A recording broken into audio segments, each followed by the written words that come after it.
Ladies and gentlemen, welcome to Opinion City. Ralph Hindmarch here, along with my co-host, Parmesan Russell. And What's going on? hey, buddy, it's good to be talking to you again. We have got an absolute ridiculous weekend of wrestling planned. It's another triple threat of action. There is so much going on this weekend. It is just it's unbelievable how much is all packed into one weekend. And I mean, there's some important stuff going on this weekend, some stuff that may have some real effect on what we see coming up in the near future. So big weekend. So listen, before we get started, I just want to throw this out there for our listeners, because I gotta say, so I'm an avid listener of Busted Open Radio, Sirius XM, avid listener, and I gotta say, they might have had my favorite interview they've ever done this weekend. It actually might be my favorite interview I've ever heard with this professional wrestler, but they had Ric Flair on the show this week. And you can find the Busted Open podcast on most places you find podcasts, probably everywhere you find us. But they talked to Ric Flair and they went over a whole bunch of topics. They talked about his thoughts on the Cody Rhodes WrestleMania 39 situation. They talked about his thoughts on Charlotte and Rhea not going on last, and then they just talked about wrestling in general and what it's like being Ric Flair and the stuff that he's doing now. And he talked very openly and candidly, and I got to tell you, if you are a fan of professional wrestling, if you have ever enjoyed Ric Flair at all, you need to go search this out. Like I said, pretty much wherever you find our podcast, you'll find the Busted Open podcast, which is a abbreviated version of what they do every day. And this interview is just tremendous, and I recommend to everybody to go seek that out, because it's just great. It's a very open and honest and candid conversation with Ric Flair, and they get through a bunch of stuff, and I cannot recommend it highly enough. So some required listening for our listeners. I'll have to check it out myself. Yeah, it was really cool. So just thought I'd throw that out there. And so we are ready to start talking some wrestling. We've got 3 huge cards this weekend, and unbelievable. Some really cool stuff happening. I'm excited for a lot of wrestling this weekend, a wrestling overload. So why don't we start with NXT? Yes, we'll head there first. I almost forgot about it. I actually had to remind Ralph that there's actually 3 shows on this weekend, not 2. That's why it's all of a sudden a triple threat.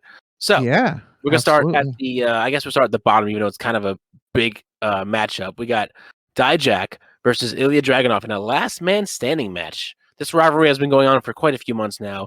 This is one of the ones I've actually been excited for, because it's also been bizarre, but in a cool way, how this has been built. But I'm super excited because they're both actually really good wrestlers, and in a last man standing match, it's going to be just ridiculous.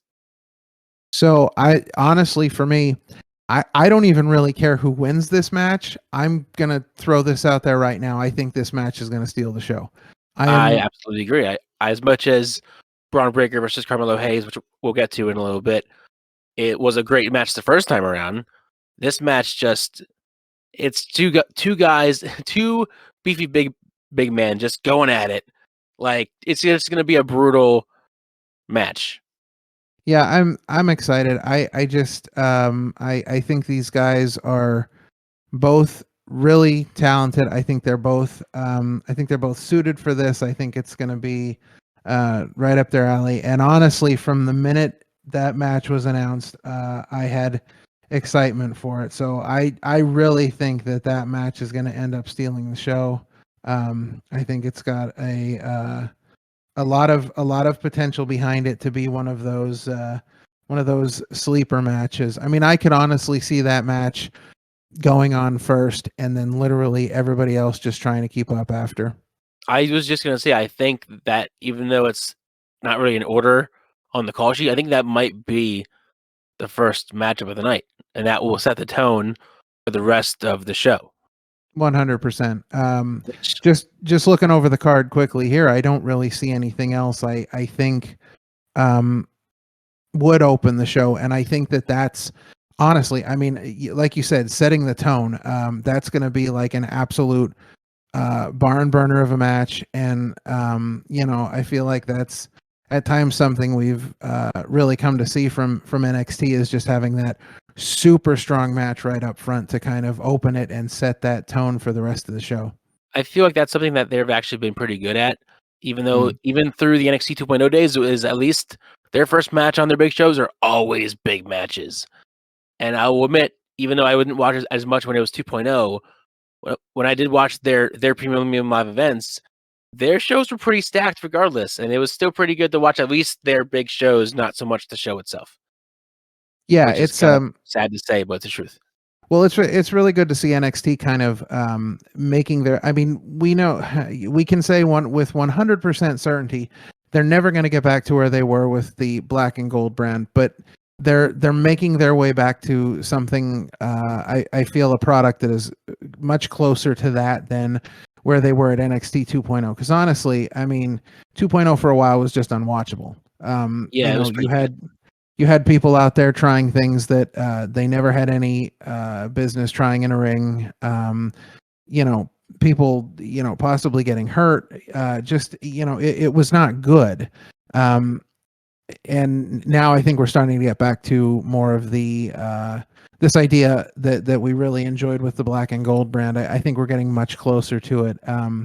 Plus, I really like, as much as I hated to see NXT UK close up shop, I really enjoy having some of the talents from NXT UK kind of integrating into NXT, and I think that's why some of those people got call-ups as well, because on that NXT UK brand they didn't get the visibility that they're getting in the full-blown NXT here in the US, and I think that it adds a lot having some of that talent over here.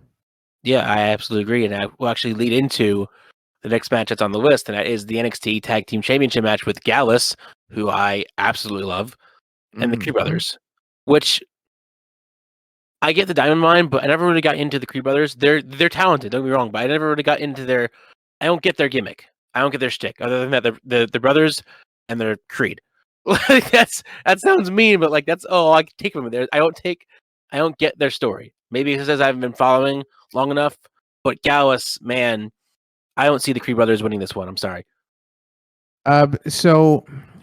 And I think this is going to be like a trend for me as we're talking about this show.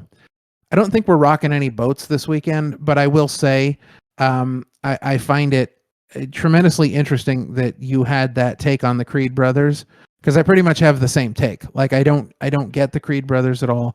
My thing about Diamond Mine is that I really liked Diamond Mine, but I think the problem with Diamond Mine is that you had a couple people in that group that were really super talented, could be breakout stars. They had a great manager. The problem with it was you had these breakout stars, and so it was one of those groups that was never going to last. But the Creed Brothers, they didn't fit. They weren't. I don't feel like they were on the same level as everyone else. And like you said, nothing against them. They're talented wrestlers. They're doing a great job. But I don't get it either. I don't get the gimmick. I think once Roderick Strong was gone, I thought they should have just completely dropped the whole Diamond Mine thing altogether. For a while there, Roderick Strong pretty much was Diamond Mine. Like everyone was backing him, and he was kind of like the leader of the pack. And then when you lost the leader, it kind of should have just fell apart right then and there. But they kind of tried to keep going with it, and it wasn't as good. Yeah, it didn't do anybody any favors to keep that going. So, and I don't think even with Roderick Strong being as good as he was and having this group to, back him up and I just don't think Diamond Mine ever really took off like they wanted it to. The fans never really took to it like it was, like they kind of built it up to be, and the fans just never bought it. I don't think so. Well, part of me Yeah, feels like what they were trying to do with Rodri was almost make like an Undisputed Era 2.0 and see if they can kind of continue that spark that they had when they had the Undisputed Era. But it just, again, that was a timeless era in NXT that we cannot get back. And they tried and ultimately failed to get that shine back. sure, absolutely. And I think this could be a good match. I don't think this is going to be a bad match by any Oh, no, stretch I of don't the think it's bad at imagination. all. No, I think it's going to be a great tag team match. But yeah, I don't see any other choice than Gallus here. Yeah, which brings us to the NXT Heritage Cup Championship match, which I think is going to be my choice of sleeper for the show, which is Noam Dar versus Dragon Lee. Because we got Dragon Lee, I think this is his first big match with NXT, other than I like his believe, debut. But I think this is his first yeah. like really big match. Which Dragon Lee is just an amazing talent in general. And then you have Mhm. Noam Dar, who like just came back, like kind of out of nowhere. And I have always been a fan of Noam Dar since his debut, even back in like the indie days before he was big. I Mhm. love Noam Dar. So seeing these two together, I think it's going to be a magical face-off. Yeah, I love Noam Dar. I've been a big fan for a long time, just like you. I think he's great. I'm excited to see what he can do with Dragon Lee. I think that they have, an opportunity to really showcase some talents here. For me, like the NXT Heritage Cup really doesn't kind of do anything for me. I Well, don't that was meant really. for a UK thing, but they brought it over still. Like it was, it Yeah, was the UK Heritage Cup, but now it's just the NXT Heritage sure, Cup. and I get that. It just it doesn't do anything for me. It throws another title in where I don't think we necessarily need another title. But in any instance, if it gets me more stuff like this on TV and on premium live events, I'm okay with it. I think it's a great vehicle for Noam Dar because I think he's just, extremely talented, and it gives him, a chance to showcase all of his talents, including on the mic. So I'm good with it. But again, I think, Dragon Lee's very early in his NXT career, Yeah. and so I don't really. I see this being a great match, but I gotta say it's Noam Dar all the way. I think the Noam Dar train just keeps going. I You don't think think that Dragon League's going to win his big match on the? I don't. I think Noam Dar is Wow, going to get the win, to be wow. honest, because I think they're big on him. I think they're expecting big things out of him.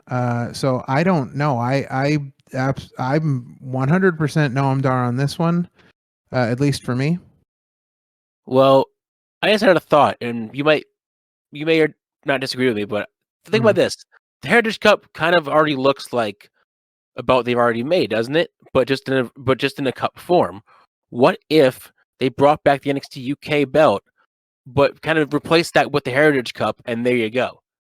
It's a belt now. It means something again. It's a championship.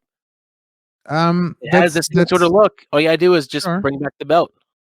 That's an interesting thought. I don't know. At this point, I don't know how invested they are in just completely moving away from the whole NXT UK thing. So I don't know if that's something that they would necessarily do. I mean, it's a great idea. I I mean, at this point, I would love to see them, really invest in, cruiserweights again. So who knows? Yeah, I do find the idea of a cup a little strange. I mean, I'm sure that's more of a UK thing than anything else, but yeah. actually defending a cup seems a little strange to me, just because, I mean, we're conditioned to see champions in belts. So but yeah, so I'm going with Noam Dar on this one, and you are going with. I'm voting for Dragon Lee. All right. I don't think Dragon Lee can afford to lose so early in his career. So I Unless it's by cheating, which I Noam Dar was the heel. That would make sense. sure, yeah. But So I think let's get that's back to belts then, because we're done with the cups. Let's get back yeah, to belts. yeah. The One of my picks for best looking belts. The North American Championship is on the line. We got champion Wesley versus Joe Gacy versus Tyler Bate. Again, this match has been surprisingly strong the whole way through, and I think this might be a really good show all in all. The more I get into the matches. Yeah, no, this is going to be a great match. These triple threat matches like this, you got a lot of talent in the ring. I'm very high on Tyler Bate. I mean, I don't think he's going to win, but I'm very high on Tyler Bate as a talent. So I think that, between him and Joe Gacy, they bring a lot to the table. Wesley, I mean, you can't say enough good things about him. He's just amazing in the ring. So I'm looking at, and it's funny because I'm looking at the card in front of me, and I don't want to get too ahead of us here. But in talking about Wesley, I'm looking at this card and I'm looking at some of the names that are on this card, and I'm thinking to myself, Wesley is the kind of guy that I believe they really see a big future in, and I think they really see him as a future main event superstar on the main roster. And I feel like I could pick 5 or 6 names that I'm looking at that they probably think the same thing about. And, they really have to be careful at this point. Obviously NXT is a developmental system. No matter what they try to do with it, it's still at its core a developmental system, but you have to be careful that you're not taking all your talent away and just leaving it bone dry. Like, I think we got to a point in NXT 2.0 where we saw that really, come about, where we had just this giant crop of young talent because, and there was no roster to help them out and back them up. Yeah, so you have to be careful with that, but I definitely think there are big things coming for Wesley. I don't know if this is necessarily the time that they would take the title off of him in anticipation of him moving forward, but we do have to be cognizant of the fact that releases are coming. And that news, they announced that recently. Well, they didn't announce it, but it's been heard through the grapevines that releases are coming. Yeah, it's been widely it's been widely reported by credible sources in the wrestling internet community. So they're definitely coming, and so who knows, this could be a showcase kind of show to see what talent they may be on the fence about, what talent they may be thinking about cutting, and this could be their big breakout moment where they kind of save their job. But I definitely think that again, we're not rocking any boats this weekend, so I feel like Wesley is gonna come out on top with this one. I'm calling a sleeper, Joe Gacy. Oh, nice. I've been following him for a long time, and I really like his work, and I really hope that they give Joe Gacy the rub. Yeah, it's interesting because I look at a match like this, and I look at the 3 of these guys, and I'm like, any one of these guys could easily be a great North American champion. I feel like the North American Championship in NXT is kind of the building a reputation for work rate and things like that. And you're seeing, I mean, just seeing what the current champion Wesley does. I feel like we're kind of harkening back to the days of the Intercontinental title being like the workers title. So there's definitely a lot of great talent surrounding that North American Championship. And honestly, if any 3 of these guys went over in this match, I would be okay with it, because I think all 3 are great talents, and I think all 3 could represent that belt very well. Yeah, I absolutely agree with that. I think all 3 definitely could hold the belt for a while, but for some reason I'm just hoping it's probably going to be Wesley, but Joe Gacy I really want to be the pick. So that's my pick. The next one I just found out about because I've just been catching up on NXT. The finals of the NXT Women's Championship Tournament, which I don't even think needed to happen in the first place. But that's neither here nor there. We've already spoke about the absolute dumpster fire that is the WWE title belts in the WWE. But I digress. It's going to be Tiffany Stratton versus Lyra Valkyria. Even though this week they sort of teased an injury angle with Lyra backstage, so who knows if it's going to affect the match. Probably going to affect the match. So yeah, I think honestly, without even thinking about it, this has to go to Stratton, right? This has to go to Tiffany. Oh, absolutely. Again, Tiffany Stratton is an absolute rocket strapper. There's a rocket on her back, and she is, going straight to the top. I think she's another one that they're extremely high on. She's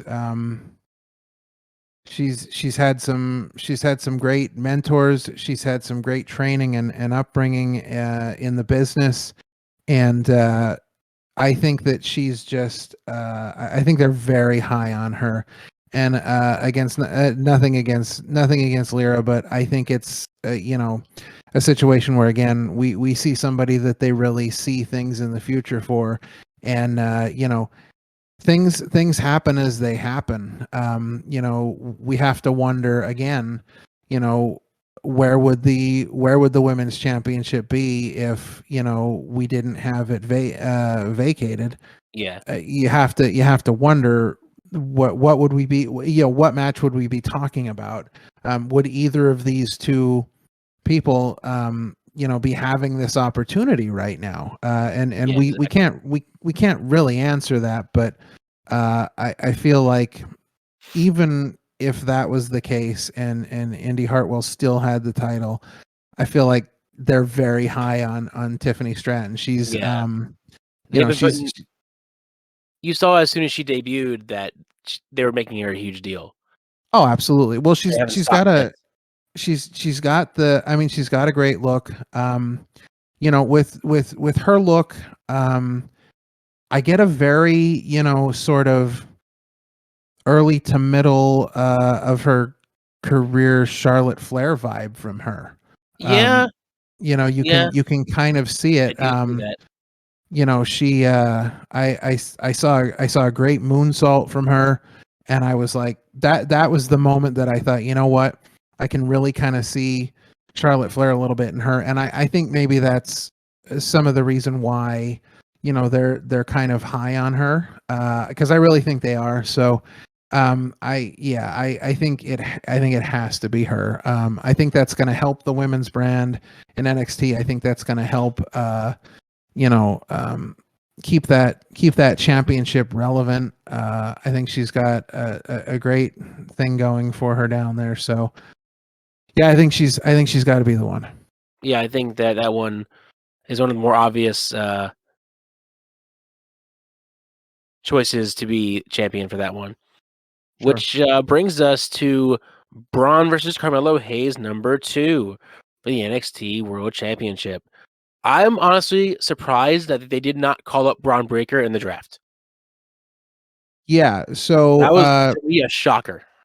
yeah, that was going to be the first thing I was going to say, honestly, because I think everybody and their grandmother expected it. Like everybody had that one as a lock, and so even sort of disregarding that, I'm surprised they're doing another match with Braun Breaker unless they've got something planned that we're just not seeing, because I don't think there's any chance they're taking that title off of Carmelo Hayes.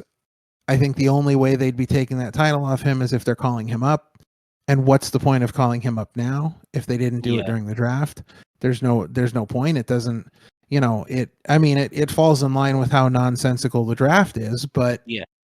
there's no point. Again, I think with the whole theme of not really rocking the boat this weekend, I feel like instead of maybe making any really big changes as far as titles go, I think they're kind of building strong cases for some of these champions to really kind of give them a body of work that gives them a credibility as that champion. And I feel like Carmelo Hayes, getting the win in this one is gonna again help build some of that credibility, give them, when they look back at Carmelo Hayes as NXT champion, they can say, he had great matches with Braun Breaker. He came out on top. So Yeah.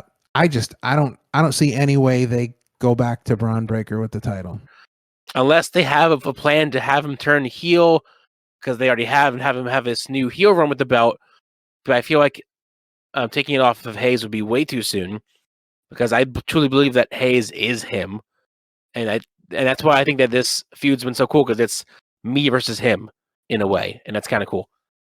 Yeah, I just, like I said, I don't see them going back to Braun Breaker. I feel like we've been there, we've done that.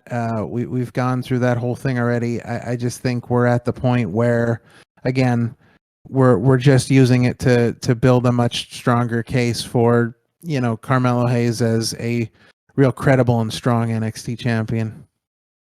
Right. So before we get into the meat of the shows, what do you think overall about the Battleground card? I think it's a great card. I think there's chances for a couple matches here, specifically the last man standing, which I find funny.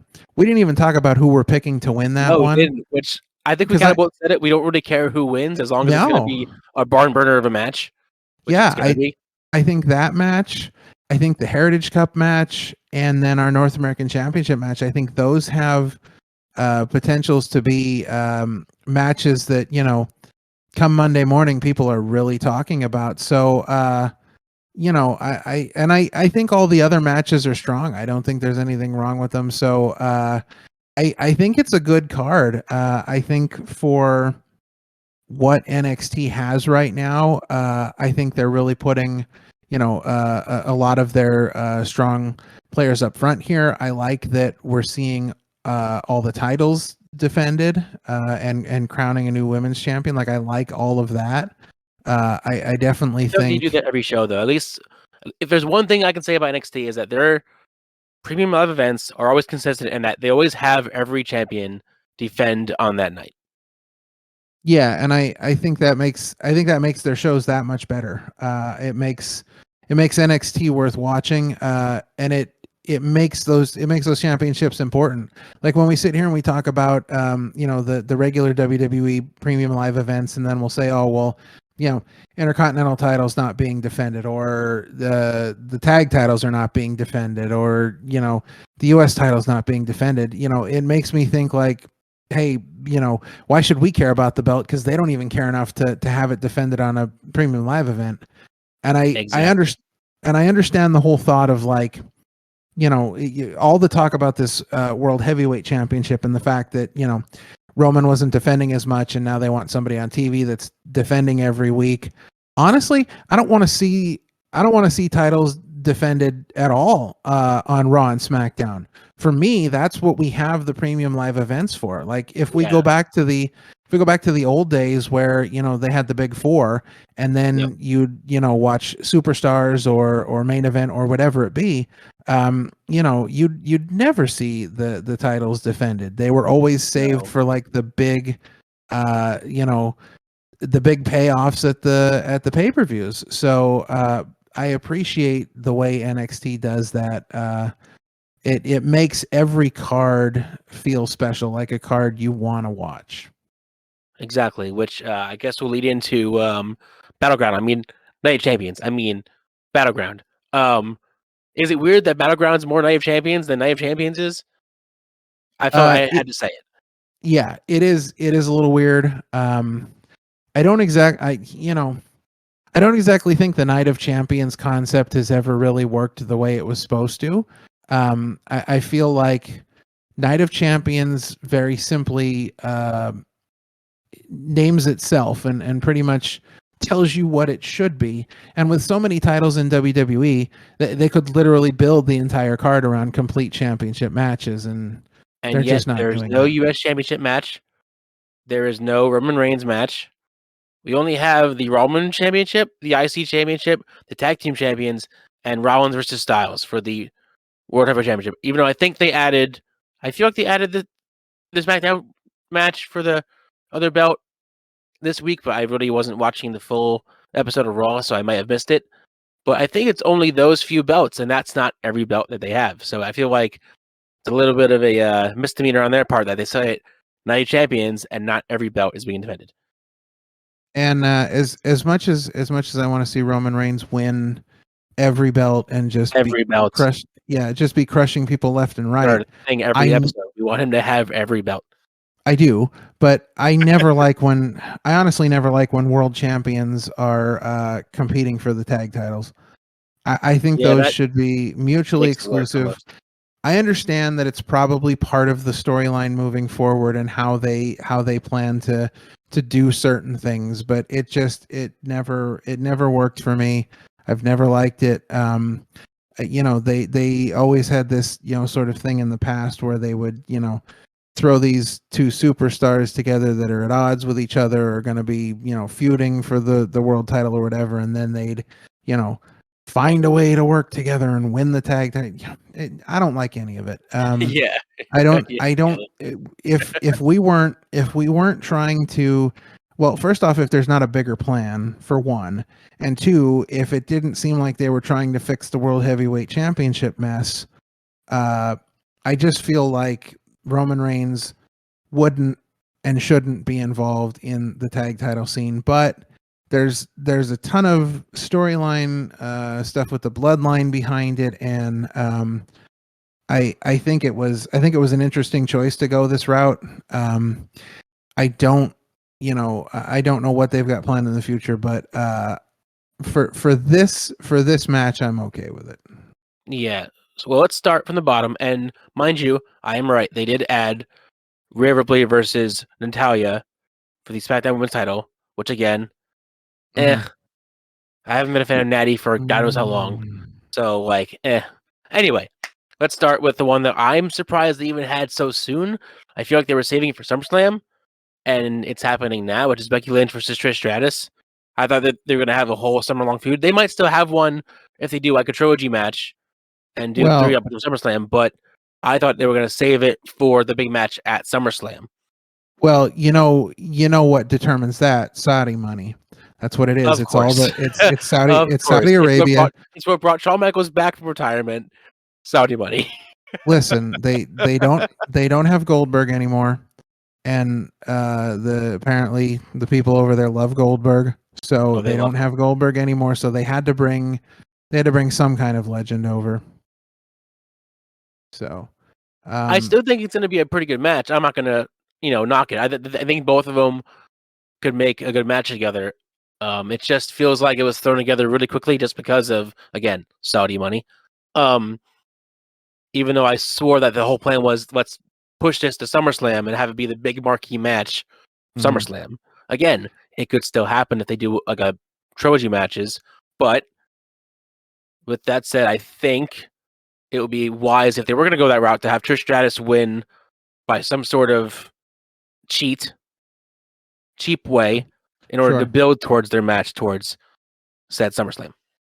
Yeah, so it's going to be a good match because Becky Lynch is talented. Trish Stratus is looking better than she may have looked in her career previously, which is saying a lot.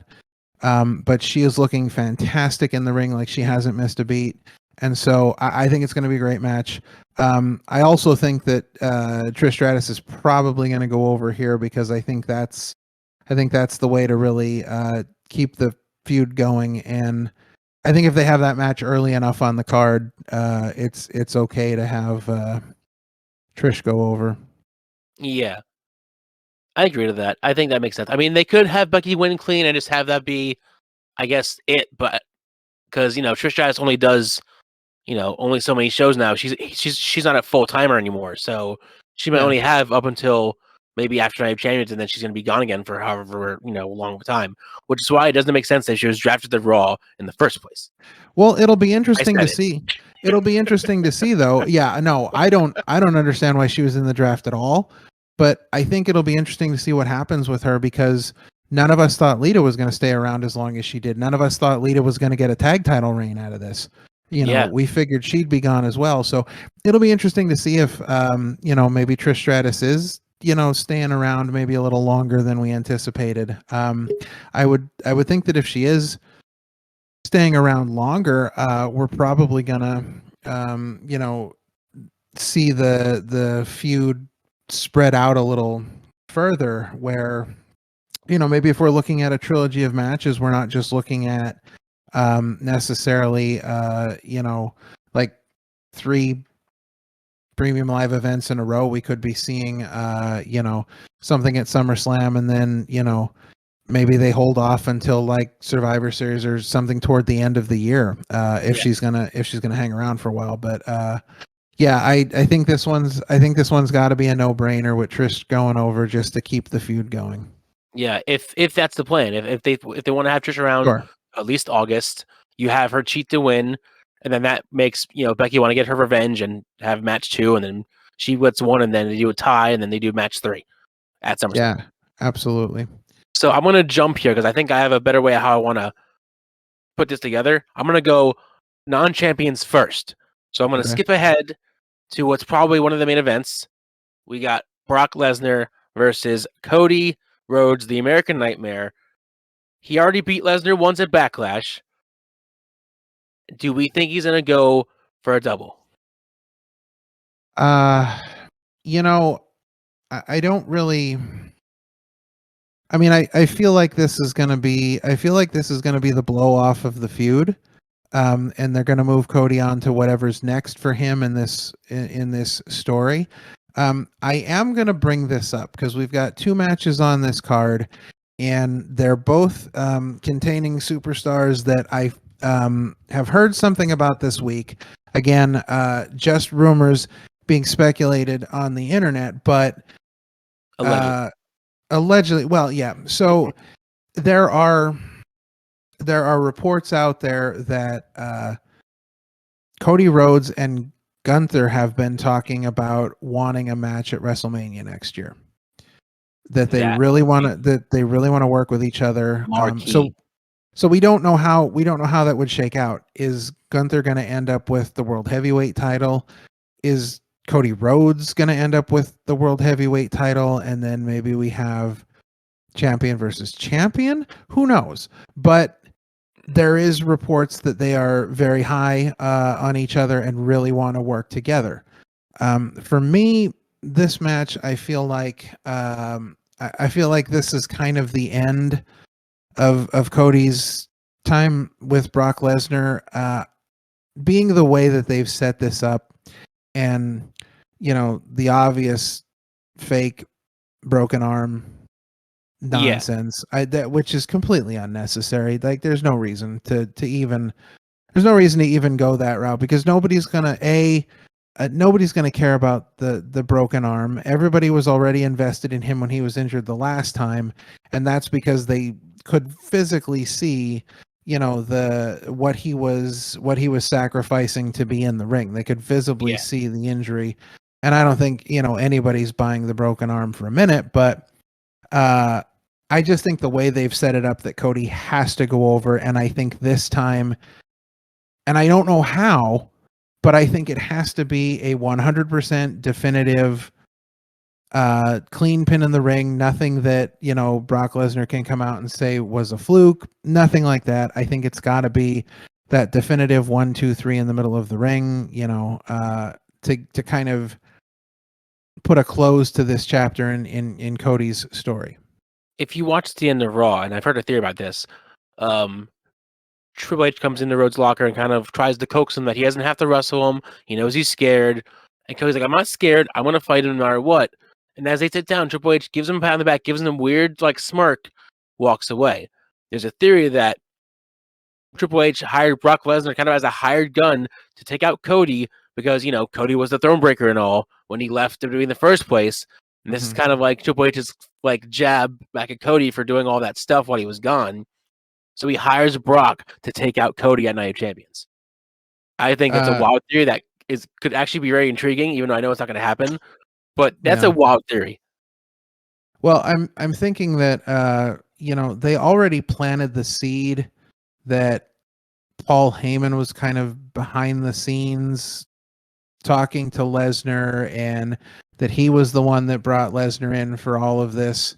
And honestly, if I was going to go in one direction, I would much rather go the Paul Heyman route than the Triple H route, simply because there's, as we're building whatever the Roman Reigns bloodline Cody Rhodes story is going to be, there's so much history in a lot of the things they're doing. So there's so much history with Paul Heyman and Brock Lesnar that I think when Roman Reigns finally finds out for sure that Paul Heyman was the one that brought Brock Lesnar in for all of this, I think that's going to be sort of an interesting wrinkle in the storyline. And let's think about this. Paul Heyman has a history of turning on people. Oh yeah. So he turned on Brock before it was a big thing. Yeah, and the first person to turn on Brock was his advocate back in 2003. Yeah, and let's all remember that ill-fated Big Show run with Paul Heyman that never materialized. Yeah, it never materialized into anything. Yeah, it was terrible. So, but yeah, so and I'm sure that was in the back of Roman's mind at the time. But I think it would be interesting to see, Paul Heyman's loyalty again really get, called into question, and Paul Heyman called out on the carpet, because I think that there really is something to the fact that, when this bloodline stuff all finally starts to fall apart, like let's say, the Usos finally make their move and cut ties with Roman, however they decide to do that, I think it'll be interesting to see what's going to happen with Paul Heyman and all of this. And I would love to see Paul Heyman jump ship by screwing over Roman somehow. I don't want to see it be Paul Heyman screwing him over and helping somebody else win the title, because I think that when it comes to Roman's title reign, the only way to end that is to have somebody definitively 100% clean pin beat him in the middle of the ring. I think his storyline and everything that he's been able to do throughout his time as champion has earned that right to have it be a 100% clean pin in the middle of the ring. Yeah. But I'm starting to seriously doubt at this point that Cody Rhodes is going to be the one to do it. I'm getting a little concerned that maybe that's not the storyline they had planned all along, where everybody is, the majority of people are talking about, hey, how do we get to Cody and Roman at WrestleMania 40, when I'm not even sure that that's really the long-term plan. And I'm starting to think that maybe it's not. We've got a long way to go. This is plenty of time for that. Plenty of time for that. Yeah, we're basically at the on to the next match, though. I just want to add to you. The last few episodes, you said you have sworn that the whole story is about Jay and Sammy. Yes. I have a new theory that's about Paul Heyman. That this entire time, it's been Paul Heyman running all the strings, even with Brock Lesnar. I think it's been Reigns. I think Reigns, as much as Reigns says he's the chief, it has been Heyman behind the scenes, in my eyes, the entire time. And the story shouldn't be about Jay and Sammy. It should be about Paul Heyman, and when Reigns finally realizes that it's been Paul Heyman the whole time. That's a really great theory. I like the idea of that. I respectfully disagree. It is about Jay and Sammy. I'm positive of that. Just because I really want to be right on that one. You really want to be right. I really want to be right on that one. But we'll see what happens. This could be our first Opinion City, I guess, like, war, if you will. But whose prediction is actually correct? Is it Paul Heyman, or is it really about Sammy and Jay? Well, in like a year and a half, when they finally decide to break up the bloodline, I guess we'll find out. Because I don't see it happening anytime soon. But so I think that this has got to be Cody Rhodes definitively beating Lesnar in the middle of the ring to be able to move on. Yeah, I agree. I think this is the final chapter of that. You have him beat Brock not once, but twice, proving that he is ready for, once again, your tribal chief, the double, single champion, whatever. But let's move on. I'm just going to say this one real quick because I didn't even realize it was on the card, and there's no intrigue to it. And that's the SmackDown Women's Championship match, Rhea Ripley versus Natty. I'm sorry. I don't care. Okay, well, let me ask you this, because it's getting to the point where, okay, I understand you don't care, and I get that because, like, for me, I think Natty is one of the most talented women they have, but I don't think that they have ever taken her seriously Not once. as Let's a be real. talent. And honestly, I feel like for a long time she's been wrestling like she hasn't been taken seriously. So Yeah, I agree. there's no I don't think she's a credible challenger at all, because I think there's, less than 0% chance that they're going to give it to her. So especially now, Rhea Ripley's involvement with the Judgment Day, just, Rhea Ripley, period. I don't think they're gonna make a switch like that. But I maybe also don't care because don't care about any of the women's championships in WWE right now, because it's such a mess. And I don't know that I care about Rhea Ripley as champion, because I don't see. I think it's one of those situations where she's a talent right now that doesn't have to have that title. Like, if she lost that title, she would not lose a step in momentum whatsoever. She is. She is obviously with Charlotte not really being around, and this may even be subjective based on who you are and how you feel. But with Charlotte not being around, Rhea Ripley's honestly the biggest talent they have, I think, in the women's division. So she could easily be having the run that she's having without the title. And I think it goes back to this idea again, when they had the brand split and they had, your SmackDown champion and your Raw champion, and it really was like a SmackDown champ and a Raw champ. Yeah. There was always this debate, like, who's the better champion? And I feel like we're just doing that same thing with the women's championship. And honestly, I don't really care, because I don't think Rhea needs a title, and I don't think Bianca's a great champion. So we'll get to that in a minute. But we'll get to that one in a second. But I just want to get this one out of the way, and I'm not going to say that's going to be a bad match, because it could be a good match. I'm just saying there was really no push. There was really no intrigue. I'm not intrigued. I really don't care who wins or loses. It's just going to be kind of there. There's zero emotional investment. And if you don't have the emotional investment, who cares what you do? Yeah, it's like, cool, you had a match, but like, why do I care that you guys had a match? Yeah. That's kind of the same as we got into it versus with the rematch, Bianca Belair versus Asuka. However, my pick for this one, I think this is the time. Please let it be the time that they finally give it to Asuka, and Bianca Belair, I can't speak, loses at Night of Champions. I think they pull the trigger in Saudi Arabia, give Asuka the belt, have her have a monstrous heel run with the belt, and Bianca can just go, I guess, chase after her, because they always see that the chase is more fun than the actual belt, right? So have Bianca chase after Asuka for a while and have Asuka be the heel that she should have been and just be a monster. I want Kana back. Yeah, so I think people are tired of Bianca Belair, because I think her character has gotten stale. I think it's the same thing over and over again, and you can't, in the wrestling world, you can't have, like, rinse and repeat. It doesn't work. If you're not giving them something to care about, they're not going to care. So I feel like Bianca Belair has gotten to that point, because she has for me. I agree. I'm just done with her. Like, she needs something new.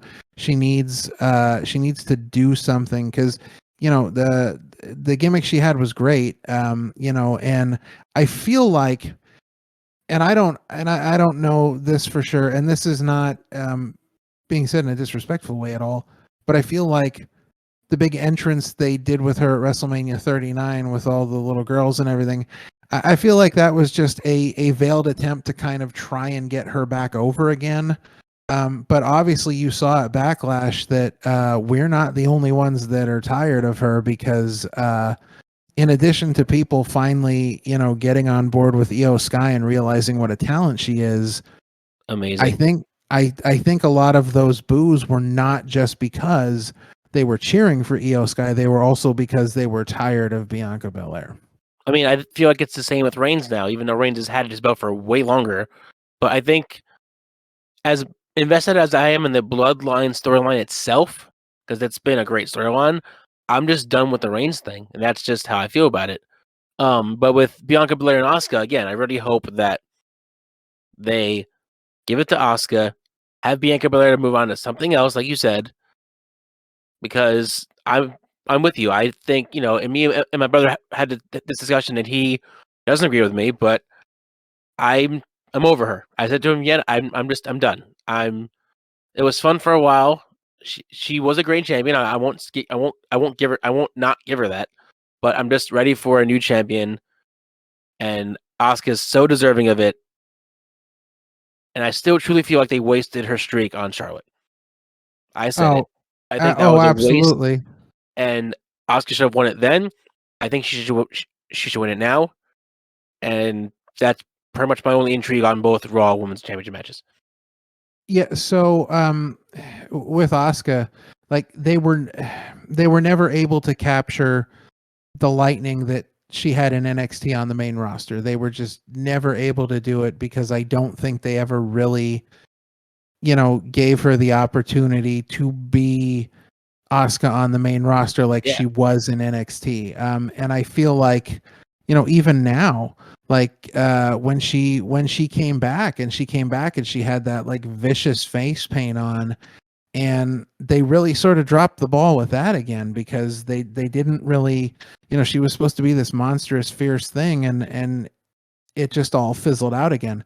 Yeah. This could be a reset for her. This could be a reset for the Raw Women's Championship. Could be a reset for Asuka as a character, where, Asuka wins that title and goes back to that sort of, killer instinct. We don't really hear Asuka's going to kill you anymore. Yeah, that was the thing that you heard in NXT, because they pushed her to the moon in NXT.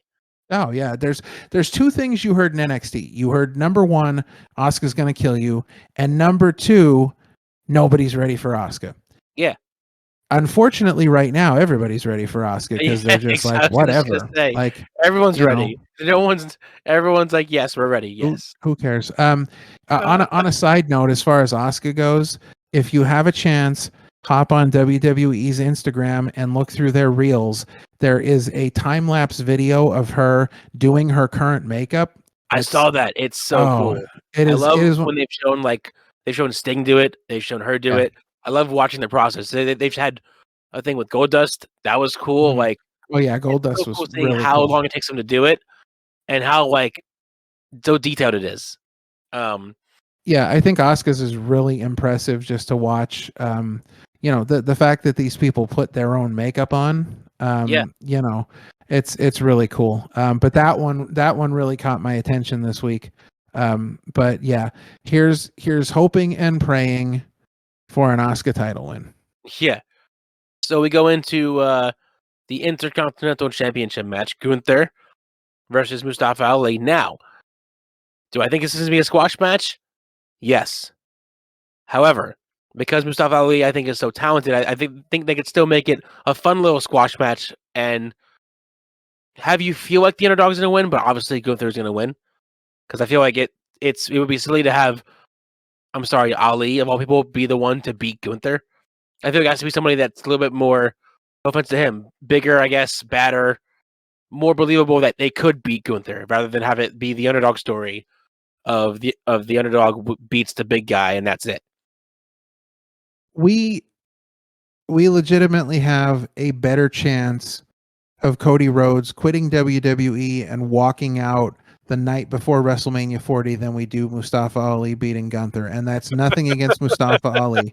That was Nothing good. against Mustafa Ali. He's talented, but this is Gunther we're talking about, and this is, again, we're talking about an amazing run from Gunther. I think if you took all the WWE champions right now and you looked at them as a group, Gunther was the one guy in that group that stands out, as you would look at him and just instantly see a champion. He represents that.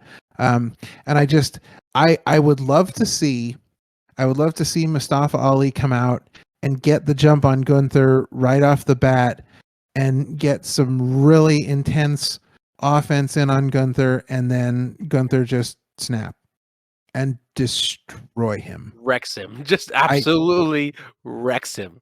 Oh, absolutely. I think that's the way to go with this. Because you're gonna let Mustafa Ali get his stuff in. You're gonna let him showcase himself a little bit. But ultimately, we got to see that killer instincts from Gunther and just see him. Like how dare you come at me? Yeah, right. Like, how dare you, little man, come after the ring general? I will. It's like, that's it. You're done. Yeah. So I think that one's another foregone conclusion. Yeah, I feel like the Miz did back in 2016. I think Gunther in 2023 has brought prestige back and made me feel more important again that the IC title exists. Because for a while, it was kind of just lost in the shuffle. And back then, it was the premier mid card belt that you wanted. It meant more than just, hey, you're a mid card champion. But for a while, it's kind of been lost in the shuffle. So now seeing Gunther have it for this long and have it feel important again is nice to see. Yeah, and I will say, as much as I miss the old design of the Intercontinental title, I'm really starting to dig this one. I feel like it's growing on me. Well, I feel like it's got an identity, and I feel like that identity is coming from Gunther. I feel like they pair very well together. I don't know if I'd want to see Gunther hold the old design. Like, I feel like this one is as sort of sacrilege as it was to change the Intercontinental title design. I feel like this is really working, and I think this could be something that we see for a long time. And when we look at that design, we instantly see Gunther because he is so closely related to this version of the title. I'm just so glad that they carried over his big reign with the UK belt to his big reign with the IC belt. Like, Triple H is absolutely pushing Gunther / Walter to the moon since he's debuted in NXT UK, and I love it because he is that good. Absolutely agreed. Yeah, just nothing else to say about Gunther. All right, getting into main event number 2, the Tag Team Championships. Kevin Owens and Sami Zayn versus Roman Reigns and Solo Sikoa. I say that with a big sigh because he's already a double champion. He doesn't need 2 more, even though we all want him to win all of the belts. My gut tells me that Owens and Zayn is going to win, but my heart's telling me that they're going to give it to Reigns and Solo. So I feel like they're going to give it to Reigns and Solo for 2 reasons. One, because I feel like Roman can then have access to Cody. Because I think it's going to get to a point where I think if we're done with the Brock Lesnar thing and Cody's moving on, I think we're going to get to a point where Cody then refocuses his energy on getting back to Roman, and Roman's like, listen, this is a gnat buzzing around my head, and I've got to put this thing down before it gets too far again. So I feel like that's one side of it, and then of course the other side of it is I feel like Roman is going to need to get after the world heavyweight champion. Yeah, I think the reason why I think Owens and Zayn is going to win is because I think, and they did it a little bit more teasing on it about an hour ago on SmackDown, the Usos are going to cost the Chief and Solo the belt. They're going to come out, cause some sort of distraction the wrong way, and they're going to inadvertently or advertently cost them the titles, which will then cause more of the rift with the bloodline that slowly ever so slowly cracking. I don't know. I don't know if I see it. It's definitely plausible, and I think if that's the way they're going to go with it, I think that this is the perfect time. But if that's what I was going to do, I wouldn't waste it on, oh, well, you guys screwed up again. I'm mad at you. Don't come to the ring with me. Stand there and watch me, be the tribal chief. And I'm done with that, and I think that the storyline is much bigger than that. So if they're really going to pull the trigger and they're really going to go with it, you want to really, cement the cracks. Man, I would just have the Usos come down and purposely cost them the titles. That's how I would do it if I was going to pull the trigger and go that route. However, I still think Roman's going over on this one. Yeah, I can see it. Again, I'm not saying that it's not going to happen because, again, my heart's telling me that it's going to be Reigns solo, but my gut really wants it to be Owens and Zayn because, again, I feel like they should have a much longer reign than, again, 2 months. I feel like they should have them for a while. Give them a proper championship tag run because they haven't had this, like, in forever, if ever, because I'm not even sure if they had tag belts when they were in the Indies. I don't really recall. I don't think so. So this might be the first for them, and if it is, I want them to have a long reign. Have them hold it to at least SummerSlam, then have them lose it to either the Bloodline or whoever. But at least have them hold it to SummerSlam. I would be at least happy with that. That's a decent reign. I feel like now it's still too soon to drop the belts back to the Bloodline, even though it's not the Usos. Yeah, I definitely think if Roman and Solo go over, I would feel remiss in the fact that I don't think Sami and Kevin got enough of a title reign. I would feel bad that they were just transitional champions, but it may just come down to we've got bigger storylines here. And I don't know that if Roman and Solo take the tag titles from them, I don't know if that's the last we'll see of Kevin and Sami in the Bloodline storyline. I feel like down the line somewhere we will see them come back in and be involved again. But I don't know. I either way I think is okay because they both further things. They both keep storylines going, and so I'm okay with it either way. But I just I don't think you waste an appearance in Saudi with Roman and not have him go over. Anyways, whatever happens. I'm okay either way. Seriously, whatever it shall be, it shall be. Yeah, I'm okay with it either way. It's sort of how I feel about the main event, if you will. The newly made or remade or rehashed, remixed World Heavyweight Championship final with Seth Rollins versus AJ Styles. Now, they could shock us and give us a swerve, but I'm 99.9% sure this is going to Rollins. The story here is that Rollins and Reigns have such a history together that eventually you're going to see this come to a head, and I think this is the perfect way to do it. You put the tag titles on Roman and Solo, meaning that Roman can go back to Raw because he can be on both shows. You put the world title on Seth, and then you basically have Seth go out there every week and say, I may not have as many days as champion as you. I may not have as prestigious a belt as you with a lengthy history, but it doesn't matter. It doesn't matter what title I hold. It doesn't matter what I do. You still have never beaten me. And I think Seth is going to drill that point home every time he's on the mic. And I think it's just going to eat at Roman, where Roman, again, is going to say to the wise man, listen, I have got to put this down before it becomes something.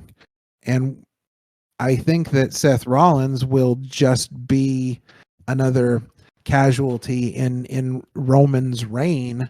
However, I think it's going to be very important for Roman because I think, of all the people that he's beaten, I think there's going to be a legitimacy to that win eventually that is going to mean more than a lot of the others because of how their paths have gone. To together, then Seth turning on the Shield, and then just everything that's happened since then. They have such a history. The story's already been made. Plus the match that they had where Rollins lost by DQ, he's been hanging that over Reigns' head ever since. Yeah, and I he feel didn't like lose. I feel like deep down inside, even if it's not something that they talk about all the time, I feel like that's something that has always eaten away at Roman, is that during this historic reign, he's just not been able to beat Seth. So I feel like that's where we're going with this. Honestly, for me personally, I would love to see the swerve, and I would love to see AJ Styles get the title, because I think that, look, in AJ Styles and the rest of the OC, they have 3 worldwide recognized talents that, between the tag team of Gallows and Anderson as a tag team, and then AJ Styles by himself, those 3 are known the world over and are recognized as, top of the game, the absolute top of the list when it comes to superstars and talents. And I feel like, for as big as they went with AJ Styles in the beginning, to look at where he's at now, they dropped the ball. It's been, his career in WWE has been a giant missed opportunity, because for as high as he's gotten, look how low he's gotten as well. And I feel like it's one of these cases of, well, we just don't know what to do with the guy right now. Well, figure it out. It's AJ Styles. I mean, come on. You gave this guy a massive secret debut at the Royal Rumble, and then everything you've done with him so far to get him to the point that he's at now, where nobody even cares. Like, I don't think anybody is legitimately saying, "Oh man, I love AJ Styles so much. I can't wait to see him as champion. I hope he goes in there and destroys Seth." No, because the way everybody feels about Seth is the way that they should be feeling about AJ. It's the way they felt about AJ after he debuted at the Rumble. Like, the hype was so big for him, and now it's just gone. And I can't understand it, because I mean, we talk about generational talents, and we talk about people that, we just don't ever see something like them again. And I feel like AJ Styles is in that category. Oh, absolutely. I feel like with him, and mind you, he's been with the company now for 7 years, which is just crazy to even think about, because you got to remember that he was a TNA homegrown talent from like 2002 to like 2013. And now absolutely. He's been a WWE staple since 2016. That's just crazy. But yeah, his first few years, they pushed him they strapped the rocket to him, and they pushed him for at least 2 to 3 years almost, because he had multiple reigns as champion, and he was just pushed as a rocket star, as a star in general. Absolutely. Rocket star, that's a word. But It is now. It is now on the show. You heard it here first. But yeah, no, I feel like they never, since then, they kind of fizzled out the rocket and said, all right, you're just going to kind of be here. Are you cool with that? We don't really know what to do with you. We're going to give you this shot, but probably not going to win. Yeah, it's when AJ says that TNA was the house that AJ Styles built, he's not kidding. Like, No, it was literally he was a TNA original. Like, he was there from the beginning, and he built that place up from the ground up. Yeah. So it's a shame where they've gotten with him, but at the same time, like, I don't see there being any chance that he goes over here, just based on everything that's happening, based on everything that's going on. I feel like we're at the point now where there's no going back at this point, and it's got to be Seth. All right. So once again, before we get into the last one, what do you think about this card, and what are your thoughts on the Night of Champions card this year? I'll admit, I'm a little disappointed. As big of the matches as there are, I feel like the whole concept, like we said before, it should be there. You should have all the belts on the line, have every belt, have every champion be there. and that's how it should have been. But it's not. I feel like the only strong cards are the 3 matches, unfortunately, and the rest of them are kind of just filler. Yeah, I'm not really into this show at all because I think a lot of it is predictable. Honestly, the only thing I really want to see is the tag team championship match because I feel like that's the only one that's not really a foregone conclusion. Plus, I'd like to see Asuka win the title, so I'm okay with that. Like, I'm a little interested in that just to see if they're actually going to pull the trigger. But like the world heavyweight final, I'm not interested at all because I feel like we're just going to get. I feel like it's going to be Seth and Finn again. We're just going to get a normal match. We're going to get a 1, 2, 3 in the middle of the ring. Nothing's going to rock the boat on that match. We're not going to see anything crazy. I don't even really care about Cody Rhodes and Brock Lesnar. For me, it's like been there, done that. I mean, Yeah, you can do multiple matches with people, but this is not Cody and Seth. no, it's definitely not. That was an amazing set of matches. And can I still say how crazy it must have been to wrestle with a torn freaking pec? Yeah, that's. I mean, I Dude don't went even. 30 minutes. I don't know how he did it. I don't know Yeah, how they did it. yeah, I don't Still, know, but one of my favorite matches of the year. oh, absolutely.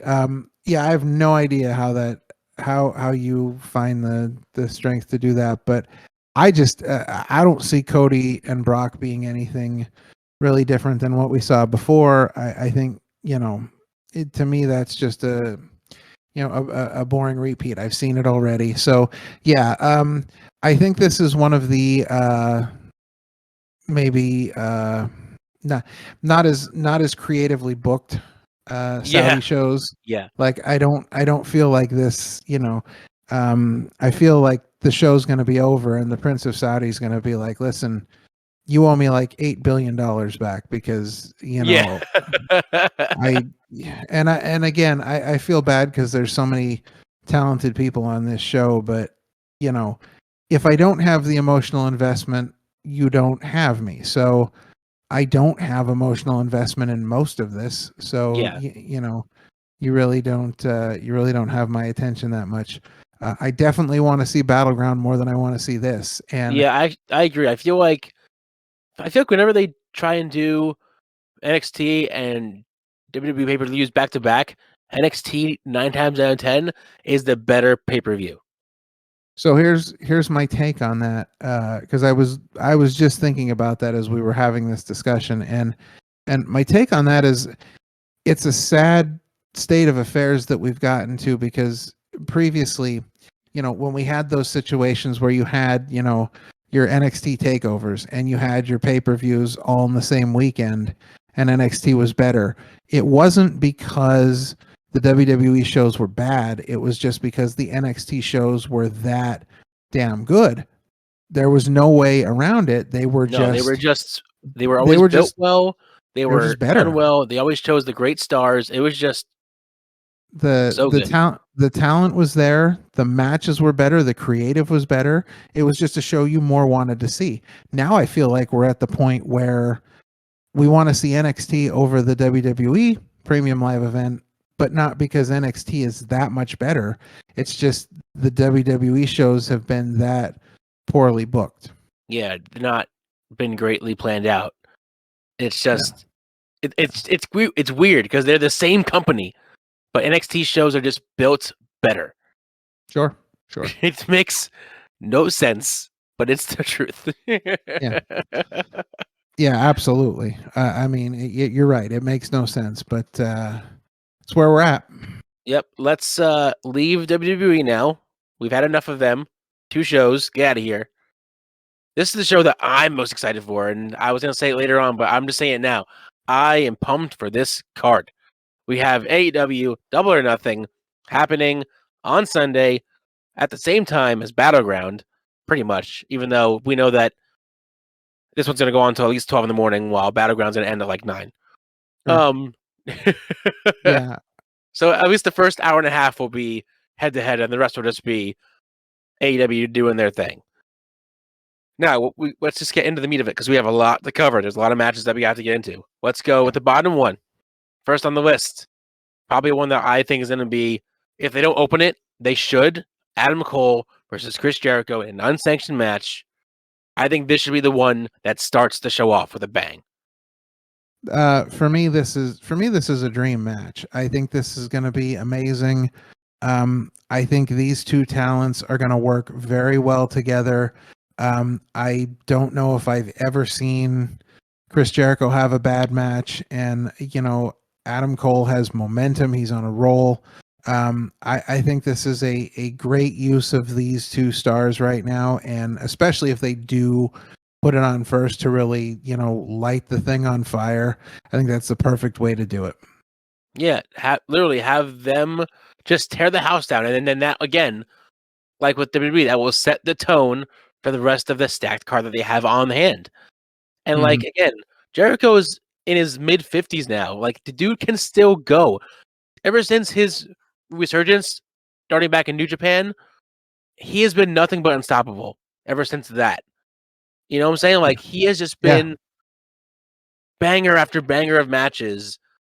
And it's crazy because like him and Sting both defy the laws of age in wrestling. Hmm. It makes no sense to me. Oh yeah, yeah. Sting I 63.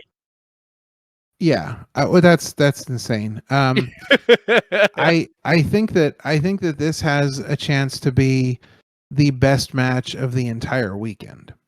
I think if this isn't match of the weekend, let alone match of the night, I don't know what is. I'm going to be very surprised to see what somebody comes up with to be better than this match. So I'm excited for this match. Out of anything on this card, I'm excited for this match. Who's your pick? Uh, I think Adam Cole's going over. Yeah, I think in order to at least end this part of the story that they have with Cole, you have him get his revenge after the assault on Britt with the Outcasts, and you have him get his revenge for his lady and have Jericho beat, get it not beat, but get a clean loss to Cole. Yeah, I think the win means more to him. Jericho can lose all day, every day, and he's Teflon at this point. It's not going to hurt him at all. But I think the No, win. and I think that's what's been so great about his run since AEW started is that he, as many of his wins are, he's also had a lot of chances to push newer and younger stars as well as get all of his wins and be as high up on the food chain as he is. You know what I'm saying? Like he's also Yeah, been able to push the young guys, but also push himself in a good balance of a way, I think. yeah, I agree. Coming up next, which I think it might be Jeopardy because I haven't heard anything about it yet, but Isaiah Cassidy might have a serious injury. We don't know yet, but it's supposed to be Ethan Page and the Guns versus the Hardy Party, which is Matt and Jeff Hardy and Isaiah Cassidy. On a scale of 1 to 10, my excitement for this match is like a -7. I'm not Yeah, interested in this match at all. I didn't get enough of a push wrist match to be any good. The only thing that I want to see is obviously Jeff Hardy wrestle because he's back, and that's about it. Other than that, there's just there was no real story behind this one. I feel like Cole and Jericho had more story than this one had at all. I get the sense that AEW has no idea what to do with the Hardys.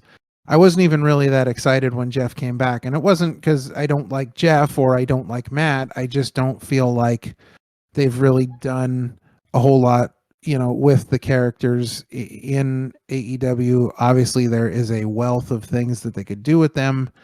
Um, I really was never a fan of, um, Matt Hardy by himself in AEW. I wasn't really a fan of the storylines that they ran with him. It just, I don't know. It did not feel to me to be up to the quality of a wrestler of Matt Hardy's stature at that point. I don't know. There's just, again, no emotional investment in this one whatsoever. Yeah, this is probably the only match on the card that that I really have no investment in because the rest of the card is just, again, this show I'm most pumped to see happen. Speaking Yeah. of which, the next match, which again is going to be just absolute anarchy, is the Anarchy in the rematch. We have the Elite with the return of Hangman Adam Page and the BCC, the Blackpool Combat Club, which just the stars in this match alone, you have Bryan Danielson, Moxley, Claudio, and Wheeler on one side versus Kenny Omega, Adam Page, and the Young Bucks. Like, that's just gonna be literal anarchy, and I cannot wait for it. So if I was booking this match, the one thing that I would book in this match is that Jon Moxley does not bleed at all. Not even a little bit, not even a paper no, cut. you know he's going to. You know he's going to. No, I would book him not to bleed at all. I mean, because it means nothing. Like, you know, I'm surprised he doesn't just spontaneously bleed during promos, because he bleeds everywhere else. I am excited for this match. I always like these type of matches just because I feel like these things get a little crazy, like over the top crazy. And every once in a while, I like to see over the top crazy. Yeah, I like it just chaos, just everywhere chaos. That's why I like Stadium Stampede so much, because that's those are some great matches, man. I over love the top. I mean, you know, when Hangman Page rode in on a horse, like that amazing. Stuff is just so amazing. I'm really excited for this one. I do like Blackpool Combat Club. So I'm really excited for this one because, you know, I think it's great to see Adam Page back, and I'm excited to see where all that goes. I don't really know. I don't really have much of a pick for who's going to win this one, because I don't think it really matters much. I mean, I think the Elite probably goes over, just because, you know, that would be like, you know, the more exciting ending, I think, for the fans. However, again, if I was booking this one, I would have Adam Page turn on the Elite. Oh, have it be like a ruse the whole time? Yeah, Ooh, I don't see him. I don't see him. I don't necessarily see him joining Blackpool Combat Club, but I do see him turning on the Elite and then just kind of, you know, going off on his own and being like that solitude, you know, that solitary cowboy off on his own, you know. So I don't necessarily see him joining Blackpool Combat Club, but I do think that you know, with all the surprise twists and turns we see in AEW, I think like that would be a really good one, because I feel like, you know, we've gotten to a point now where you know, some of the surprises, because there's so many of them, just don't mean a whole lot, but I think that one would be really good. Yeah, as much as I do enjoy the idea, I think that if you're going to bring Hangman Page back, if you're not going to turn him heel, don't have him lose his first match back. Oh, well, I mean, you know, he could just, you know, turn on them and walk out, like, you know, Yeah. not even really be there. Just kind of turn on them and be like, you know, forget you guys and deuces. Yeah, exactly. Deuces. All right, first championship on the line on my list here. We got the TBS championship. We have Jade Cargill versus Taya Valkyrie 2. I hope, maybe, we'll see if they actually give it to Taya Valkyrie this time and not have it be the cheap loss that she did last time. As much as Jade Cargill's reign has been probably the longest in their history, she's had it for 500 days now. I think since it was made, I think it's time. In my opinion, she's had it for that long. I think you've pushed her long enough. I think give it to someone new. Let someone else actually hold this belt other than just Jade. I don't think it's going to happen because I feel like she's going to become the face of a lot of stuff for AEW going forward, but I think they should give it to Taya. I don't really know if I think they should necessarily give it to Taya. I don't think that's going to happen. I think that AEW sees Jade Cargill maybe the same way that we see Gunther, just this consistent you know, reign. I think if they're going to make that title switch, being that she's had it so long, I think they're going to hold that till Wembley. I mean, I wouldn't be opposed to that. Have it be on a big stadium, a big show like that, a huge crowd, and have it be a big deal that she loses at the big event. Yeah, that absolutely. makes sense. Yeah. But yeah, that is that. That one is kind of just a short one because again, it's Jade Cargill matches to me are not predictable. I mean, are very. I shouldn't say not. Aren't. We know who's gonna win. 9 times out of 10, it's Jade. Like there's no doubts. There's never been a person that she's faced where I'm like, oh, she might lose this time. No, she's always gonna win. That's just Jade. That's why when she does lose, it's gonna be a huge deal. Yeah, That's all I'm gonna say. Those are my last words on that one. This one is gonna be another probably crazier match. It's the AEW International Championship 21-man Blackjack Battle Royal. We don't know all the names yet. We do know that Hobbs is in it, QT Marshall's in it, Aaron Solo, obviously Orange Cassidy himself, etc., etc. I don't know if there's going to be one surprise one. I feel like because it's Blackjack, there might be one surprise entrance out of all of them, but I'm not sure. But that would be where they have one of their big surprises on a big show like this is at that match. I would think so as well. I mean, I don't see them making any change here. I see this being a really fun match. I see this being, I mean, I could see multiple surprises in this one just because there's, maybe a ton of people that aren't necessarily announced yet. But I think, I don't think we see any title change here at all. No, I don't think, dude. Can I just say I love what they've been doing with Orange Cassidy and his run as champion? I love it. Love it. Oh, I absolutely love Orange Cassidy. This has nothing to do with this match, but as they've been talking about the AEW Fight Forever video game this week, and they were, and they were talking about specific features of the match or of the game. The one thing that I like more than anything is that you can wrestle as Orange Cassidy with his hands in his jeans. That's awesome. That has been officially confirmed for the game. They show video of him actually pinning someone and winning the match with his hands in his pockets. That's phenomenal. Awesome. Look, I feel like if they didn't do that, it would be a disservice to the game. Let me just say, while we're on the subject of the video game here, let me just say, I think that AEW has the absolute smartest strategy of any wrestling game of all time, because with WWE 2K series, they consistently put out a new game every year, and AEW has specifically come out and said that is not what we're doing with this game. What we are planning to do with this game is this is our game, and we are going to continue to support it with updates and DLC. If they came out, if they left 2K23 like it is, and then just consistently made DLC and updates every year, I'd sink money into it. Yeah, because that 23 is a perfect game. Every year with 2K games, they only change it just a little bit year by year. Other than when they went from the Xbox 360 to the One, the graphics were much better. But other than that, they don't change a lot each year. But you think about it, things better and some things worse. But it's never the same game. But it's never like a totally different game.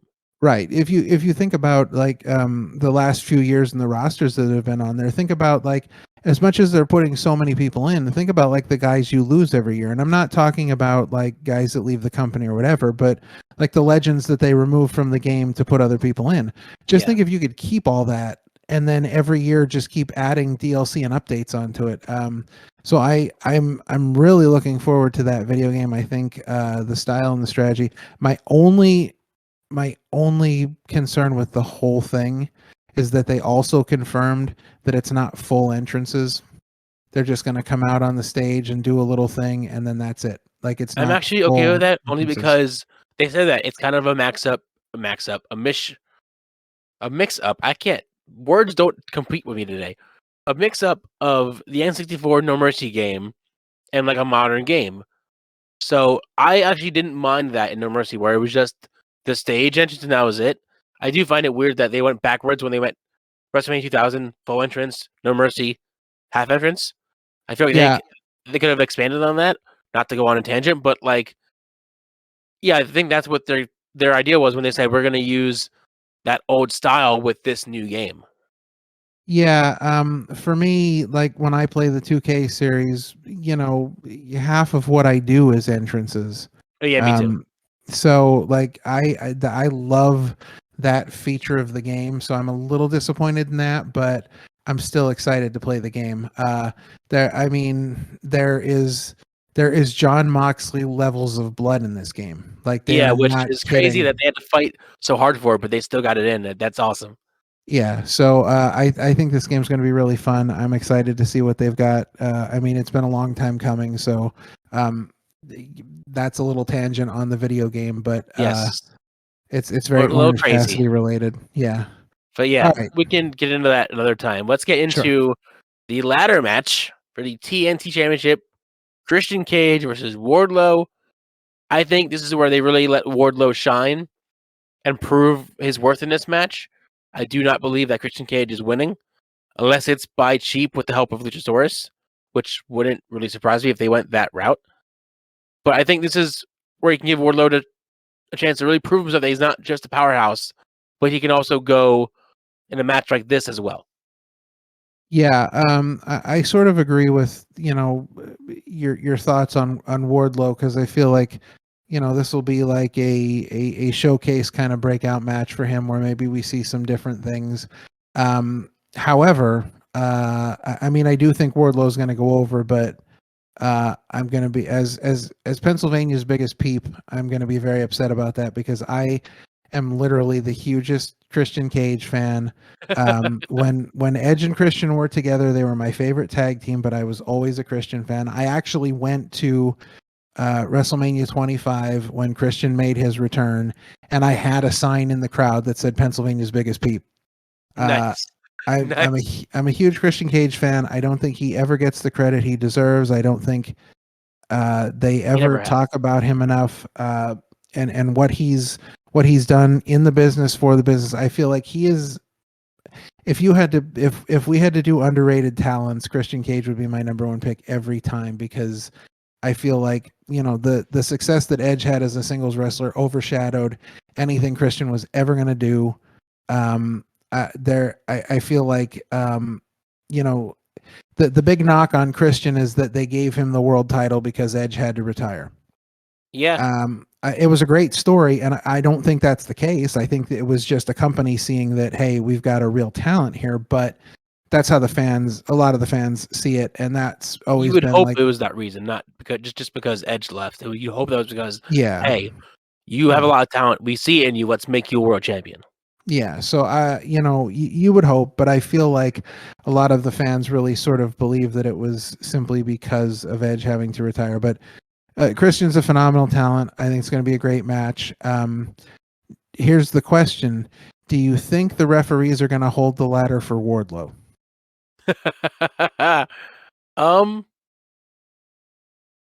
No, I don't think. I mean, listen, you never know. I want to say no because I think Wardlow can hold himself, but then again, it's happened before, so like we don't know. Because if they do it, we're gonna see it, because they're terrible Obviously, at camera angles. there's no way you can hide it with their hard cam. They're gonna yeah, they're terrible at that. So I mean, yeah, but if they do hold the ladder for Wardlow, I think Bully Ray's head is gonna explode. Oh yeah, Because he was like absolutely. he was like the He hates absolute. that. Oh, He hates that. that so much. Yeah, he was so mad at that. Well, so yeah, but I definitely think Wardlow's going over in this one. Yeah, as much as Christian Cage winning by cheap because Luchasaurus makes sense to me, I feel like it would just be flip flopping this belt that you worked so hard to like make important, and now it's kind of like bouncing back and forth. I feel like if you give it to Wardlow, let him hold it for a while, let it bring back that I guess you can say prestige of the TNT Championship that they had going for a kind of a long while there. Yeah. You had like strong reigns like Darby's and Cody's, obviously the first one, Mm-hmm. Brody's, which was my favorite, of course. But like, yeah, I feel like ever since that, I feel like it hasn't been the same since Brody Lee. Yeah, I agree. So moving on, this one might be in jeopardy. They haven't confirmed or denied it yet. It's still on, but they're saying that Hayter's injured, but it's supposed to be Jamie Hayter versus Toni Storm for the AEW Women's World Championship. Now, if Hayter is injured, what do you think they're going to do as a plan B? Well, I think Hayter's going to do the match either way. I think what's going to happen is I think they're gonna have a quick match, one way or the other. I don't know which direction they're gonna go in, even if she's injured. Even if she was injured, I would not be surprised if they kept the title on her. We don't know how serious the injury is. We don't really have any details on it, so it's not like a Thunder Rosa situation where we can expect the title to be handed over. But No. I feel like somewhere down the line, I feel like the money is going to be in, Jamie Hayter having to wrestle Thunder for the title and prove that she really belongs as world That has to champion. be the end goal, right? Because That's the money. Now that Rose is back, you can definitely bring that back. That could be the thing. Yeah, and Thunder Rosa has been talking on Busted Open, saying that like if she has to go to the back of the line to get another shot at that title, that's what she's going to do, and she's going to work her way up to getting that shot. So if Jamie Hayter really is injured and she's going to be out any significant length of time, have Jamie Hayter get a quick roll up on Toni Storm, have her, get the fluke win to keep the title. And then, she sits back and waits while we watch Thunder Rosa work her way back up. So who knows what they're going to do, but because Thunder's coming back and we don't know the extent of the injury, I feel like somehow Jamie Hayter's going to walk away with this one because the money is in Jamie Hayter having to prove that she's the champion by taking on Thunder Rosa. Yeah, I mean, that should be the end goal, to bring that story back around now that Thunder Rosa is back. But we also don't know how hard of a brand split it's going to be once Saturday's show actually starts. Because we know that Rosa's on Saturday Collision. We don't know if they're going to keep Jamie on Dynamite. You know what I'm saying? Like, they might have a brand split where you have to do it on a big show, not on the side shows. My hope is that they move the entire women's division over to Collision and really sort of feature them there. I feel like we got a really good look at like the depth of the women's division and the roster of the women's division from Dark and Elevation, and now that they're gone, I really hope that they move the entire women's division over to Collision and really kind of feature them more there. To be honest, what I really think I would have maybe done with this is that I would have left Dynamite really towards the singles championships and kept the trios championship over there just to have something a little different. But I would have moved the women's division and the tag team division over to Collision and split the time, really focusing on those, because the WWE women's division is a mess. Not that there's not talented wrestlers there, but it's a mess. And AEW's women's roster is as great as they are, is still far inferior to what I believe is the best women's roster in all of wrestling, which is Impact. We already went over how the knockouts are definitely, like, they're talented and they're being used properly, and they're just across the board, just a great division. Sure. That I feel like sometimes it's just slept on, because again, not a lot of people have access to Access TV in order to watch Impact. But it doesn't have as much eyes as you'd say AEW or WWE. Yeah, and then I feel like taking the tag division over there as well would be a way to promote your tag division in a way that says, hey, we value tag team wrestling when other companies don't. Yeah. So I that's what I would do if I was trying to figure out what to do with Collision. That would have been my main goal, but who knows what they're going to do. I don't think that's going to happen. I do hope, I do think there's a real good chance that the women's division might go over there and just really sort of take charge over there, but we'll see. Yep. It's one of those things where, like we've said in multiple episodes, we really don't know what's happening in AEW. We say we do. We want to believe that we do, but do we though? Yeah, do exactly. We? Yeah. Speaking of tag teams, We have the AEW World Tag Team Championship match, FTR versus Jarrett and Lethal, with Mark Briscoe as the special guest referee. All right. I know exactly what I think is going to happen in this match, and I'm very specific about it. So I want you to go first. Okay, because I want to see what you think. Well, at the end of AEW this week, they sort of showed that Mark isn't on anybody's side now. He kind of shoved both sides out of the way and said, I'm tired of this BS. He literally said the word, but BS. Yeah. So I feel like he actually is going to be a fair referee and not kind of choose a side. Unless one of them starts to shove him around and mess with him, and then of course they'll be screwy. But I don't think FTR lose this match. I think FTR retain. There may be some shenanigans, but I do not think they give it to Jarrett and Lethal. Not yet. All right. So here's what I got. FTR takes out Jay Lethal. Goes for the pin. Mark refuses to count.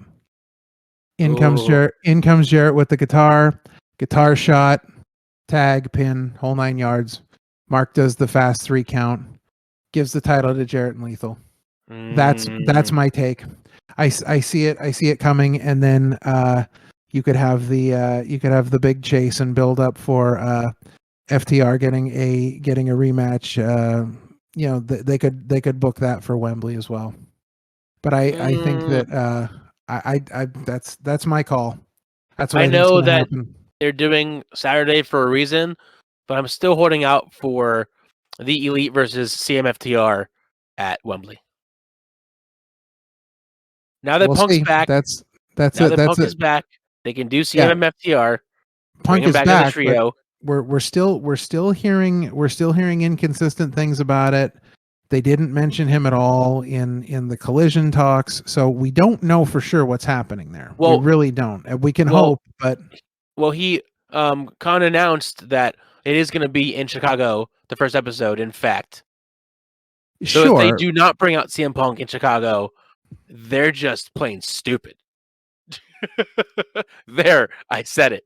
Well, I mean, I don't know. We'll see what happens. How many opportunities WWE had to try and bring him back in the fold, and who knows what's going on with him. We really don't have any idea where he's going to land, what's going to happen, whether he's going to show up there or not. This is why I love AEW, because we do not know. And what's funny is that as much as we all predict and complain about WWE is so predictable, we are now so mad that we do not know what's happening in AEW. It's like we're so used to being able to predict things that now we're getting mad that we cannot predict things because we don't know what's going on. We can't win. No, we really can't. Which brings us to our main event of the show, which I am so excited for. The 4 pillars, 4-way for the AEW World Championship match. We got MJF, Darby Allin, Sammy Guevara, and Jungle Boy Jack Perry. I think this has to be match of the night. As much as we said Adam Cole and Jericho is, this match is going to be crazy. Oh, this match is going to be crazy. There's no question about it. I mean, all you have to look at is Darby Allin and Sammy Guevara. That they're going to be crazy by themselves without that says help. Enough about the match. Just those two, and then you have Jack Perry that can basically do anything, and of course MJF is just MJF. Like that's enough said. I'm excited. I'm excited to see what Darby Allin does in this match because I think on the big stage, the main event, I think he's really going to shine. I think he's going to do great things. So I'm very excited to see what he does in this match. However, I will say that with a build up towards Wembley, with everything that's happening in the company right now and things exploding, there's no way they take the belt off MJF. I don't think it's time yet. I was just going to ask you what your pick was or your take on it, but that makes I didn't even not that I thought that he wouldn't lose the belt, but I just didn't think that they would do it so soon if they were going to do it. Yeah. As much as I would love them to give it to like a Sammy or or a Darby. No offense to Jack, I just don't think that it's his time yet.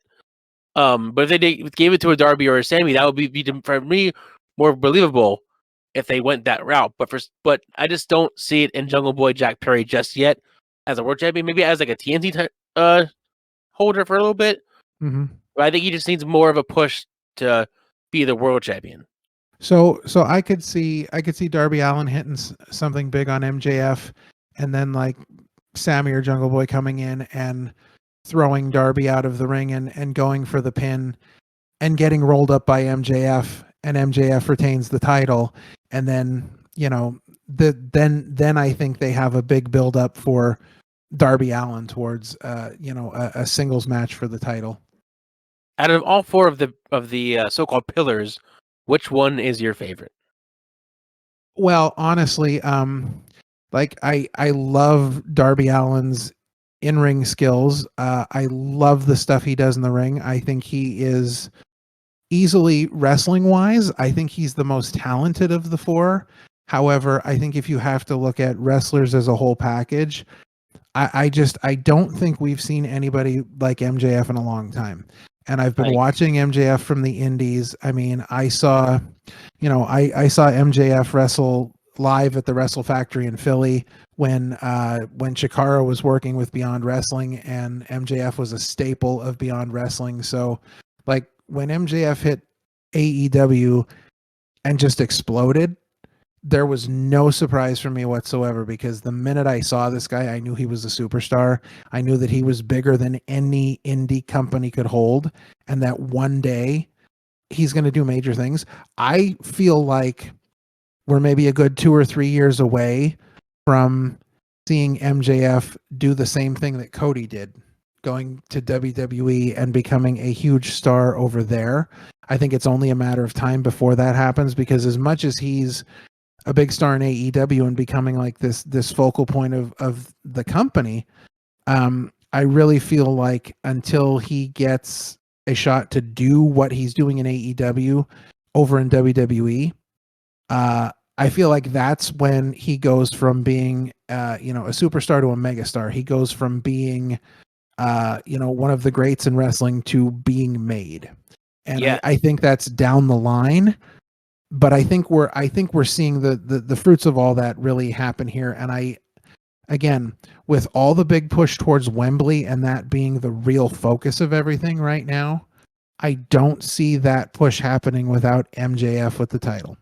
Yeah, I agree. I think out of all four of them, MJF to me stands out because again, I followed him as long as you have. Like the dude just gets it. Like he gets how to be just the biggest heel and just get under your skin so well that you're just like, I hate you so much, but you're so good. Like, yeah. If we were so good at making you so mad. Oh, absolutely. He plays the heel role like we have not seen in a long time, and that's especially for a heel champion. I think what he's doing is really sort of harkening back to the idea of what a heel really needs to be, especially a heel champion. And it's interesting to me because if we were talking about this match and it was just Darby Allin versus Sammy Guevara versus Jungle Boy Jack Perry, we would be having a completely different conversation about this. But because MJF's shadow looms so large because of the talent that he is, it just completely overshadows the rest of the match. Like there's no, it's just trying to figure out, there's no trying to figure out who's going to win. It's trying to figure out how MJF is going to win. Exactly. Yeah. It's not a matter of who, but when. Yes, exactly. So just when. Yeah. And I think we've gotten to a point where enough wrestling fans really appreciate MJF for what he is and for what he does, that I don't think a heel champion win at the end of the show is going to be a letdown to a lot of your purist wrestling fans, because they're going to see exactly what they want to see from MJF. They're going to see that over the top, 100% committed to being a heel champion. Yeah, he's been like he's one of the few that literally does his hardest to not break kayfabe, and he is like this 24/7. Like he takes his character to heart, and not when you don't see many superstars do that nowadays, as like hard as MJF goes into it. Yeah, absolutely. So Double or Nothing match card. Final thoughts. I gotta say, I mean, um, as much as I have no interest in Ethan Page and the Guns versus the Hardy Party, I still don't think it's going to be a bad match. I think that this is a stacked card from top to bottom. I think you've got just talented people all over that are going to do really talented things, and I mean, they've got some really great stuff in here. You've got the International Championship 21-man Blackjack Battle Royal, which I think is going to be just. I think there's going to be a lot of comedy spots in that match. I think it's going to cover a lot of surprises, which are things that I think, Orange Cassidy and AEW are both known for, those two things. I think the Elite versus Blackpool Combat Club is just going to be a train wreck from beginning to end, but a beautiful train wreck. And I think that most of your title matches here, I think all of your title matches are going to be great matches. Again, we don't know what's happening with Jamie Hayter, but without really factoring that in, I think your tag team match or your championship matches are all going to be really strong championship matches. So, for me, based on the talent involved and some of the matches that they're doing, this one is obviously above NXT for me. Yeah, this one, like I said earlier, was my favorite going into the weekend, just because again, you have the talent, you have the card, just looks great. Other than, like we said, Page and the Guns versus the Hardy Party, it's just that one's just kind of there, but it still could be fun. But the rest of them are just like they all have great stories, they all had a great build-ups, and we can't wait to see the payoff of any of these matches. Absolutely. Now, my last big question of the night, and I want your honest opinion.